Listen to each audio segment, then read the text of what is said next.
comment tu caractériserais les cafés que tu produis aujourd'hui sur la Stolas à travers tout ce terroir? Parce que nous, chez Velco, on considère que l'identité d'un terroir, c'est vraiment l'union d'un homme et d'un lieu, en fait. Et l'homme a une emprise importante sur l'identité d'un terroir.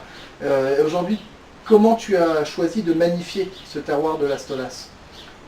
C'est surtout le fruit de pratiquement 12 ans de différents essais avec différentes variétés, différents modes de culture, puisqu'on est dans une zone extrême pour le café. Donc on ne peut pas appliquer systématiquement tout ce qui se fait, ou le petit livre du manuel du parfait caféiculteur. Il faut s'adapter, et bon, ça a pris 12 ans d'étudier effectivement le terroir et les variétés qui peuvent réagir, et qui peuvent réagir sur le plan de la productivité, mais surtout qui peuvent permettre l'expression du terroir dans la tasse. Et bon, c'est ce qui a été le plus difficile, d'arriver à trouver les différentes variétés qui permettent cette expression du terroir. Après, il a fallu les adapter, très difficile, parce qu'évidemment, comme au niveau température et au niveau humidité, on est quand même dans des conditions, comme je disais, extrêmes. Il a fallu 1, 2, 3 générations de caféiers pour pouvoir arriver à trouver finalement les caféiers qui soient vraiment adaptés à la zone. Donc voilà, 12 ans pour avoir maintenant une première production avec cette expression du terroir qui est due donc à la quantité de soleil reçue dans une zone et qui est quand même relativement humide, et la qualité du sol est surtout due à l'altitude et à une relativement faible amplitude thermique entre le jour et la nuit. On se trouve avec des températures qui ne sont jamais très élevées, et donc un temps de maturation, c'est un peu comme le raisin. Plus la maturation est longue, et plus on a une concentration des précurseurs d'arômes. Donc là, on va jusqu'à caféier normalement entre 7 et 8 mois. Là, on va jusqu'à 9-10 mois entre la floraison et la récolte. C'est ce qu'on appelle la nouaison, non? C'est ça? La nouaison, c'est juste après la floraison. C'est ça. Au moment de la nouaison, normalement, selon l'altitude et les types de café, on peut 6, 7, peut-être 8 mois. Nous, on va jusqu'à 9-10 mois de maturation pour avoir des cerises complètement mûres.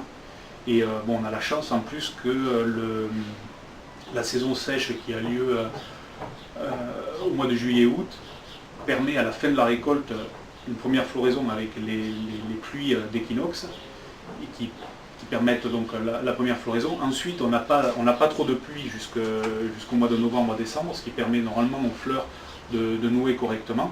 Après, on a une abondance de pluie évidemment jusqu'au mois de juin, et surtout, à la différence de certains pays, on a la chance de pouvoir récolter en pleine saison sèche. Ce qui veut dire qu'on peut faire en plus le séchage 100% solaire. On n'utilise pas du tout, je pense que c'est le mieux sur des clés avec ventilation. On met évidemment, au lieu de mettre 6 jours pour sécher, on met presque 3 semaines. Mais il n'y a pas, c'est que du soleil. Donc il y a un séchage très très lent qui préserve l'embryon et qui préserve également toutes les qualités du café. Bien sûr. En fait, Arnaud, cette durée de maturation du grain dans le fruit permet, si je ne dis pas de bêtises, de ramener tous les sucres et les acides aminés de la pulpe vers le grain, qui se développeront ensuite en arôme à la torréfaction. Oui, tout à fait. Donc plus on a une maturation qui est longue, plus on aura un café qui sera complexe aromatiquement au niveau olfactif et rétro-olfactif.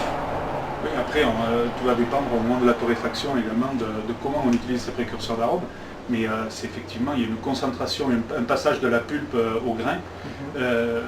Ce passage de la pulpe au grain, on essaie de ne pas le détruire justement après même le dépulpage, puisqu'on fermente naturellement, on ne fait pas de démucilagination mécanique. Et en plus de fermenter, après le lavage, on fait un repos dans l'eau pour favoriser une osmose sur ce qui peut rester de mucilage sur le grain, pour faire encore plus de concentration en précurseur d'arôme dans le grain. C'est difficile de rater un café très dur comme ça, puisqu'en plus la densité du grain est exceptionnelle du fait de l'altitude et du fait du temps de maturation. Donc à la torréfaction, c'est difficile de brûler ce genre de café. Une fois qu'on a l'expérience, c'est un café qui va très bien passer.